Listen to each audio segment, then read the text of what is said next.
È stato atteso l'appuntamento con l'ormai tradizionale cena di gala Tesori tra le mura che si è svolta venerdì 18 ottobre presso l'Istituto Alberghiero Jacopo da Montagnana.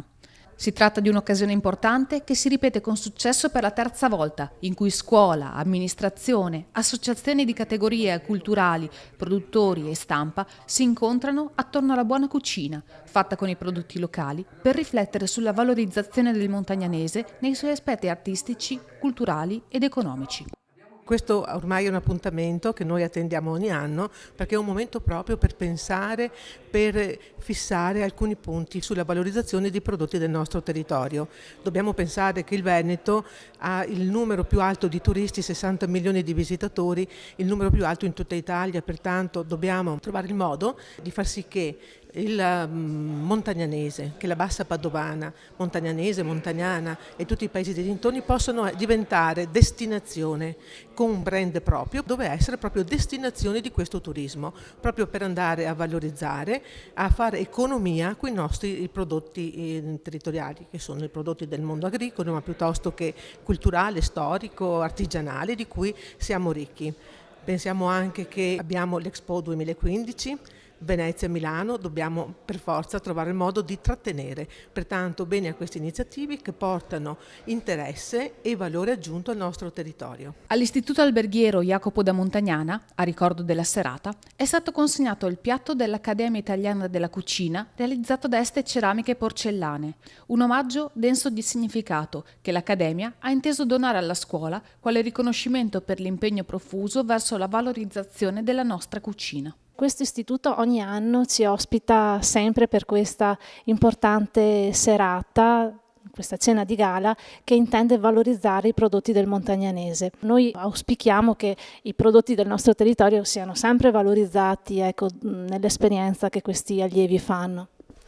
Sì, mi sembra molto significativo che questa iniziativa avvenga all'interno dell'istituto con dei giovani, proprio perché i prodotti del territorio vanno fatti conoscere e nello stesso tempo vanno promossi anche passando attraverso il mondo giovanile questi ragazzi che studiano e che vogliono apprendere anche questo lavoro e già adesso mi sembra organizzando e preparando questa serata diano un'ottima prova di sé. Coop Services è organizzatrice dell'evento nell'ambito del progetto Tesori tra le mura, volto alla valorizzazione e alla divulgazione delle peculiarità montagnanesi con il contributo della Camera di Commercio di Padova per iniziativa di AGCI. La serata si è svolta a conclusione di una serie di appuntamenti presso ristoranti veneti che hanno deliziato i loro ospiti creando d'arte menù ispirati e realizzati per celebrare le tipicità montagnanesi.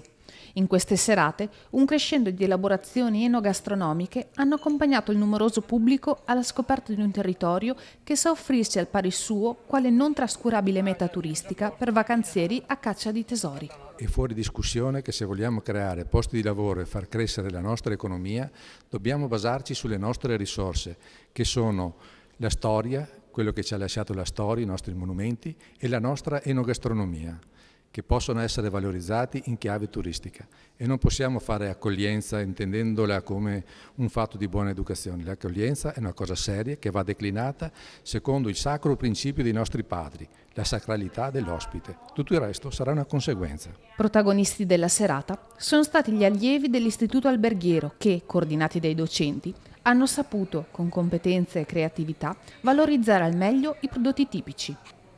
Dal noto prosciutto DOP di Montagnana agli altri salumi di produzione locale, dalla patata dorata alla frutta e agli ortaggi biologici, in abbinamento con i vini di Merlara. Secondo lei sono conosciuti abbastanza i prodotti del montagnanese e che cosa si potrebbe fare per valorizzarli, per farli conoscere sempre di più?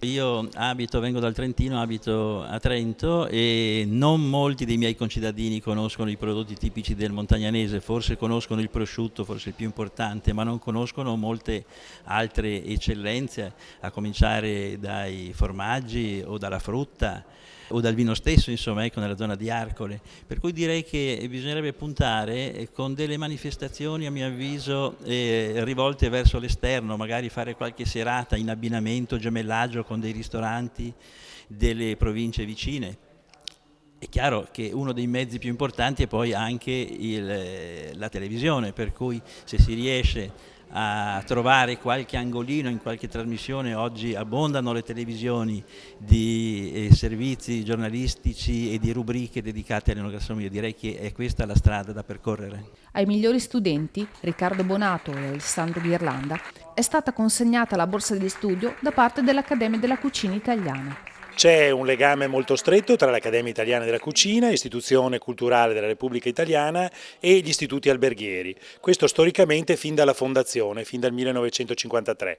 C'è un premio nazionale, il premio Secondino Freda, e poi le delegazioni, come la mia, come quella di Legnago Basso Veronese, mantengono stretti rapporti con gli istituti alberghieri del territorio e ogni anno decidono di dare una cifra che non è una grande cifra, ma che comunque può servire per un giovane meritevole, un giovane studente o diplomato, io dico per arricchire la sua biblioteca enogastronomica. Riccardo Bonato è uno degli allievi che ha ricevuto la borsa di studio da parte dell'Accademia della Cucina. Allora, quali sono i tuoi obiettivi per il futuro e che cosa farai di questa borsa di studio?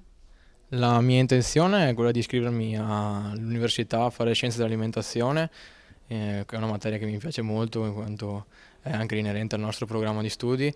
E poi anche seguo un altro percorso quando faccio arbitro di rugby e quindi sono anche fortunato che ho la possibilità di andare a un certo livello e quindi sono molto contento per quel risultato là. Dopo anche la scuola vedo che comunque va bene, infatti i risultati della borsa di studio sono molto contento per questo e dopo l'importante è diplomarsi alla fine dell'anno, quindi speriamo di uscire bene. Allora Alessandro, quali sono i tuoi obiettivi per il futuro? Come investirai questa borsa di studio? Certamente cercherò di continuare gli studi scolastici e arrivare all'università. Da parte di tutti i presenti è stato manifestato l'impegno a valorizzare quotidianamente il patrimonio enogastronomico, culturale, storico e artistico del territorio, sul quale domina la medievale montagnana. Città dal fascino ancora inespresso presso il grande pubblico, ma capace di offrire veri e propri tesori che ciascuno di noi può riscoprire.